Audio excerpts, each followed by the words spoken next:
خدا یسوع مسیح میں آپ سب کو سلام۔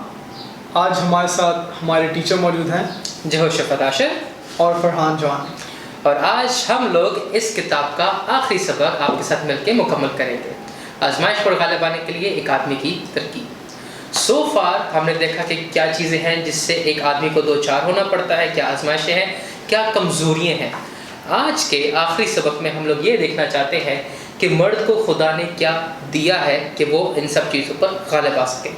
وداؤٹ فردر ڈو چلائیں ہم لوگ پڑھتے ہیں۔ ہم لوگ پہلا حوالہ پڑھیں گے پیج نمبر 81 پر، پہلا کرنتھیوں اس کا 6 باب اس کی 9 سے 11 آیات، اور اس میں جہاں کہیں پر بھی تم یعنی کہ کلیسیا کا ذکر آیا ہے اس پر ہم نشان لگائیں گے، اور جہاں کہیں پر بھی فریب نہ کھاؤ کا ذکر آیا ہے وہاں پر ہم نشان لگائیں گے۔ فرحان اس کو پڑھنے میں ہماری مدد کر دیں۔ کیا تم نہیں جانتے کہ بدکار خدا کی بادشاہی کے وارث نہ ہوں گے؟ فریب نہ کھاؤ، نہ حرام کار خدا کی بادشاہی کے وارث ہوں گے، نہ بت پرست، نہ زناکار، نہ عیاش، نہ لونڈے باز، نہ چور، نہ لالچی، نہ شرابی، نہ گالیاں بکنے والے، نہ ظالم۔ اور بعض تم میں ایسے ہی تھے بھی، مگر تم خداوند یسوع مسیح کے نام سے اور ہمارے خدا کے روح سے دھل گئے اور پاک ہوئے اور راست باز بھی ٹھہرے۔ پیج نمبر 82 پہ آپ کے پاس تعریفیں دی گئی ہیں کہ جن گناہوں کا پولس ذکر کرتا ہے ان کی تعریف کیا ہے۔ ہم لوگ ایک ایک کر کے آپ کے سامنے بیان کر دیں گے۔ حرام کار، وہ جو جنسی بے روی میں ڈوبے ہوں۔ کسی بھی طرح کی جنسی بے روی کو حرام کار کہا جاتا ہے۔ اس کے بعد ہے بت پرست، وہ جو جھوٹے خداؤں کو یا جھوٹے معبودوں کو مانتے ہوں۔ زناکار، وہ شادی شدہ لوگ جو اپنے زوج کے علاوہ کسی اور کے ساتھ جنسی تعلق رکھتے ہیں۔ اور پھر آپ کے پاس عیاش کا لفظ آیا ہے۔ اب عیاش کا لفظ یہاں پر اس لیے آیا ہے کیونکہ اردو میں کوئی اس کا درست لفظ نہیں مل رہا تھا، ورنہ اگر آپ درست طور پہ دیکھیں گے تو یہاں پر لکھا ہوا ہے ایفیمینیٹ۔ اب ایفیمینیٹ کا مطلب کیا ہے؟ ایفیمینیٹ وہ شخص جس کا جنس ایک ہے لیکن وہ مخالف جنس کے کپڑے پہنتا ہے اور اس کی طرح حرکتیں کرتا ہے، جس کو آج کل ہم لوگ ہجڑا کہتے ہیں۔ ہجڑا مرد ہوتا ہے اور وہ عورت کے کپڑے پہنتا ہے۔ برائے مہربانی خواجہ سرا کے ساتھ اس کو کنفیوز نہ کیجیے گا، کیونکہ خواجہ سرا کے لیے جو انگلش ورڈ ہے وہ ایفیمینیٹ نہیں ہے۔ انفیکٹ جو اوریجنل ورڈ ہے وہ بھی ایفیمینیٹ نہیں ہے۔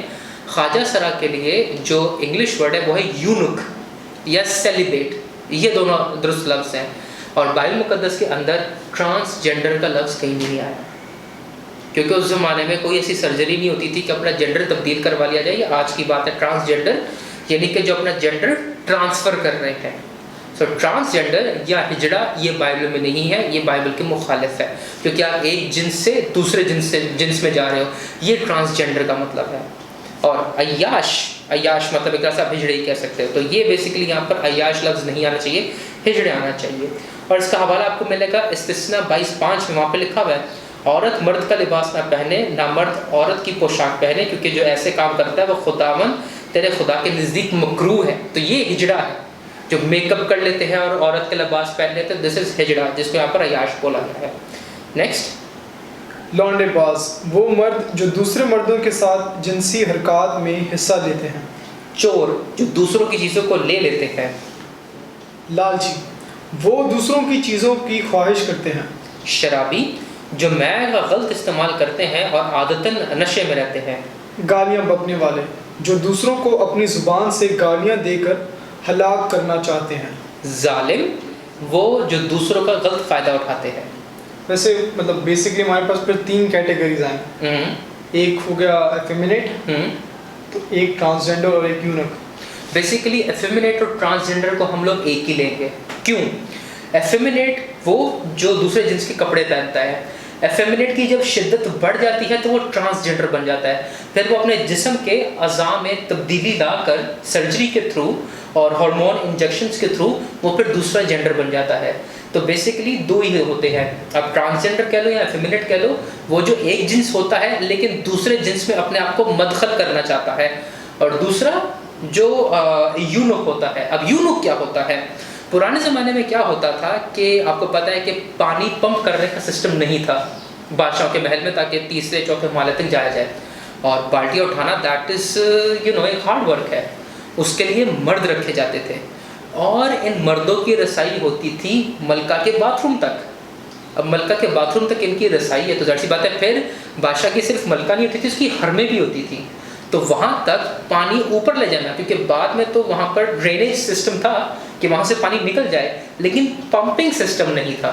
تو یہ چیز ہے پمپنگ کے لیے، اس کے علاوہ وہ لوگ بالٹی بھر کے لے کر جاتے تھے، تو وہ مرد لے کر جاتے تھے۔ لیکن اب مردوں کی رسائی تھی بادشاہ کی حرموں تک، بادشاہ کی ملکہ تک، ان کے باتھ رومز تک، کیونکہ وہاں پر وہ پانی جا کے ڈالتے تھے۔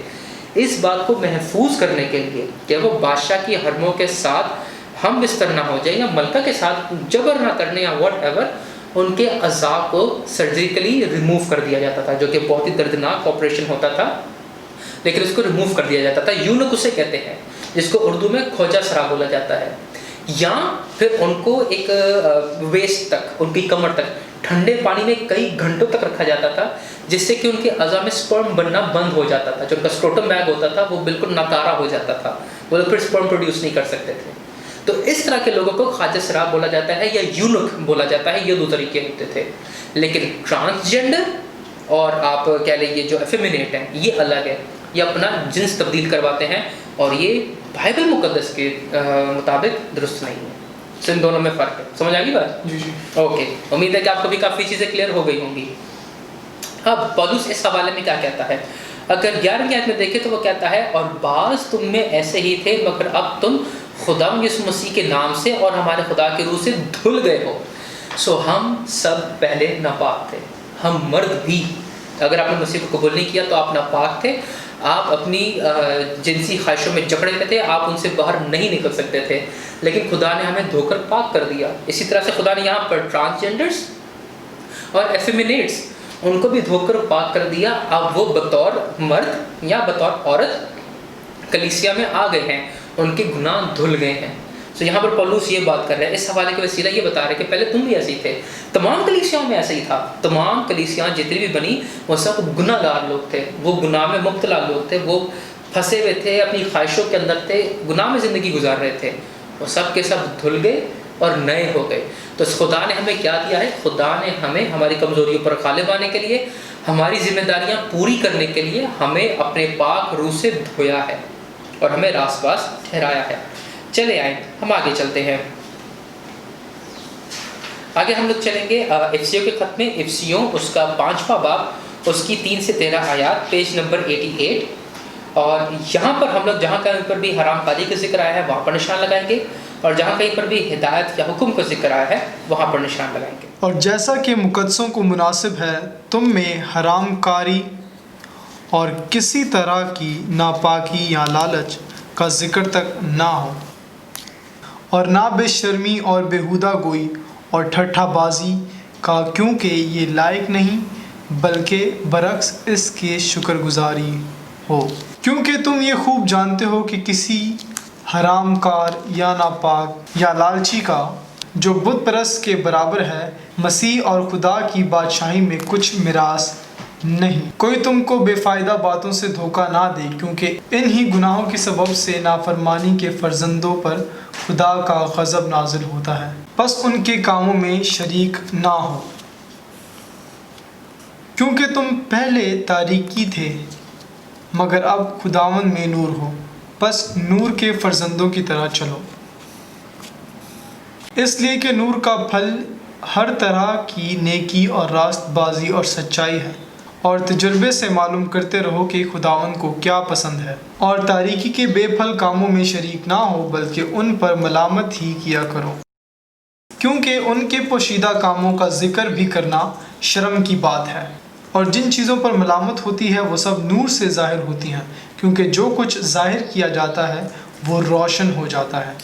فرحان، آپ اس حوالے میں سے کیا سیکھتے ہیں؟ افسیوں کے خط کے بارے میں آپ کچھ سٹرکچر جانتے ہیں کہ بیسک یہ خط کیا ہے، کیا اس کا سٹرکچر ہے؟ جیسے کہ ہم ابھی پڑھ رہے ہیں افسیوں پہلے باب سے لے کے تیسرے باب تک ہم دیکھتے ہیں کہ وہاں پر جن کو یہ ہدایت دی گئی ہے کہ وہ جو ہے مسیح میں ہم ہیں کیا، اور آگے 4 سے لے کے 6 تک میں یہ ہے کہ ہمیں کیا کرنا ہے۔ تو یہاں پر بیسکلی ہدایت دی گئی کہ ہمیں کرنا کیا ہے۔ ایگزیکٹلی جیسے کہ فرحان نے بتایا، افسیوں کے خط کو آپ 2 حصوں میں بانٹ سکتے ہیں۔ پہلے 3 ابواب میں پولس بیان کرتا ہے کہ ہماری شناخت کیا ہے، اور وہ بیان کرتا ہے ہمیں مسیح میں آسمانی برکات دی گئی ہیں، ہم پہلے تاریکی میں تھے اب نور میں آ گئے ہیں، پہلے ہم جسم کے روح سے نامختون تھے لیکن اب مسیح میں مختون ہو گئے ہیں، ہم خدا کی بادشاہی کے لائق ٹھہرے. وہ ساری یہ باتیں بتاتا ہے. یہاں پر پھر وہ بتاتا ہے 4 سے 6 ابواب کے اندر کہ ہمیں کرنا کیا ہے. اور یہاں پر کیا کرنا ہے، تم میں حرام کاری اور کسی طرح کی ناپاکی یا لالچ کا ذکر تک نہ ہو. ذکر تک کا مطلب نہ ہو، اس کا مطلب یہ نہیں کہ تعلیم نہ ہو، جیسے کہ ہم یہاں پر تعلیم کی باتیں کر رہے ہیں، تعلیم کی بات نہیں. وہ کہہ رہا ہے کہ اس کا ذکر تک بھی نہ ہو کہ تم نے حرام کاری کرنی ہے، تم نے لالچ کرنا ہے، تم نے ناپاکی کرنی ہے. پھر وہ کہتا ہے خوب جانتے ہو کہ کوئی بھی حرام کار یا ناپاک شخص جو بت پرستی کے برابر ہے وہ خدا کی بادشاہی میں داخل نہ ہوگا. پھر ان کو بتاتا ہے تم بے فائدہ باتوں سے دھوکہ نہیں کھانا، تم کسی کو فریب میں نہیں آنا، اس طرح کے کاموں میں شریک نہیں ہونا. پولوس کا کہہ رہا ہے، پولوس کہہ رہا ہے افسیوں کے خط کے اندر تم پہلے کچھ اور تھے، افسیوں کے خط کے اندر اور کرنتھیوں کے خط کے اندر بھی پہلے تم کچھ اور تھے لیکن اب تم کچھ اور ہو. اور افسیوں کے خط کے اندر وہ بتا رہا ہے کہ جو پہلے کام کرتے تھے وہ چھوڑ دو، وہ تمہارے کام نکل گئے ہیں. کیوں؟ کیونکہ کرنتھیوں کے اندر پولوس آگے جا کے وہاں پر کہتا ہے کہ بس جو کوئی مسیح میں ہے وہ نیا مخلوق ہے. بس حاصل کلام، بس پرانی چیزیں جاتی رہی، دیکھو وہ نہیں ہوگی. تو ایسا ہمیں اس کے اندر کرنے کو مل رہا ہے. اوکے، اب آپ کو سمجھنے کی ضرورت ہے کہ ہم پہلے کچھ اور تھے، پہلے ہم لوگ تاریکی میں تھے، پہلے ہم لوگ گناہ کار تھے، ابھی ہم راست بازی میں آ گئے، ابھی ہم نور میں آ گئے. لیکن جسم ہمارا ابھی تک گناہ آلود ہی ہے. تو اگر ابھی ہم سے گناہ ہو جائے تو ہمیں کیا کرنا چاہیے؟ ہم پڑھیں گے پہلا یوحنا پہلا باب اس کی 9 آیت، اور جہاں کہیں پر بھی اپنے یا ہمارے کا ذکر آیا ہے اس پر ہم نشان لگائیں گے، اور جہاں کہیں پر بھی وہ جو خدا کی طرف اشارہ کرتا ہے اس پر نشان لگائیں گے. فرحان پڑھنے میں ہماری مدد کر دیں. اگر اپنے گناہوں کا اقرار کریں تو وہ ہمارے گناہوں کے معاف کرنے اور ہمیں ساری ناراستی سے پاک کرنے میں سچا اور عادل ہے. بصیرت کے خانہ میں لکھا ہوا ہے لفظ اقرار مخصوص طور پر اس عمل کو بتاتا ہے جس میں ہم اپنے گناہ کو بھلا کر بیان کرنا اور بتانا کہ وہ کیا شامل ہے. سوری پتہ نہیں کیا میں پڑھ دیا. لفظ اقرار مخصوص طور پر اس عمل کو بتاتا ہے جس میں ہم اپنے گناہ کو کھلا بیان کرتے ہیں اور یہ بتاتے ہیں کہ اس میں کیا شامل ہے. دوسرے الفاظ میں اقرار کرنے کا مطلب اپنے گناہ کو وہی کہنا ہے جو خدا اس کے بارے میں کہتا ہے. فرحان اگر کوئی گناہ کرے تو اسے کیا کرنا چاہیے؟ اس کو جو اقرار کرنا چاہیے، اپنے گناہ کو جو اس نے گناہ کیا اس کو اسی طور پہ بیان کر کے اس کو معافی مانگنی چاہیے، اس کو ترک کرنا چاہیے. اب یہاں پر یہی پرابلم ہے، لوگ اپنے گناہ کو گناہ نہیں کہتے، وہ اس کو چھپاتے ہیں، اس کو بہانے بازی میں لے کر آتے ہیں. جیسے کہ مجھے یاد ہے میں ایک لڑکے سے بات کر رہا تھا اور وہ کھلا بول رہا تھا کہ وہ جنسی حرام کاری بڑی کھلی کرتا ہے. اور میں نے اس کو بولا کہ آپ تو نرس ہیں تو آپ کو پتہ ہے کہ ایس ٹی ٹیز کتنی ہو جاتی ہیں اور یہ آپ کو بہت پرابلم ہو سکتی ہیں. آگے سے وہ کہتا ہے کہ دیکھو یہ دنیا کا مزہ ہے اور یہ سب کو ہر کوئی کرتا ہے، یہ دنیا کا مزہ ہے اور یہ ہر کوئی کرتا ہے، تو آگے سے جو مجھے لڑکی ملنی ہے وہ بھی مجھے ایسی ہی ملنی ہے، تو پھر میں کیوں نہیں ایسا سب کچھ کر سکتا کہ میں بھی ہوں اپنی زندگی فل طور پر جیوں. یہ بہانہ ہے کہ دوسرے کر رہے ہیں تو میں بھی کروں. دس از رانگ. جو گناہ ہے وہ گناہ ہے اور اس کو ترک کرنا چاہیے. چلے آئے اب ہم غلطیوں میں چلتے ہیں. غلطیوں اس کا 5واں باب اس کی 16 سے 25 آیات. فرحان برائے مہربانی آپ پڑھ دیں، اور جہاں کہیں پر بھی روح، جسم اور تم کا ذکر آئے گا ہم وہاں پر نشان لگائیں گے. مگر میں یہ کہتا ہوں کہ روح کے موافق چلو تو تم جسم کی خواہشات کو ہرگز پورا نہ کرو گے، کیونکہ جسم روح کے خلاف خواہش کرتا ہے اور روح جسم کے خلاف، اور یہ ایک دوسرے کے مخالف ہیں تاکہ جو تم چاہتے ہو وہ نہ کرو.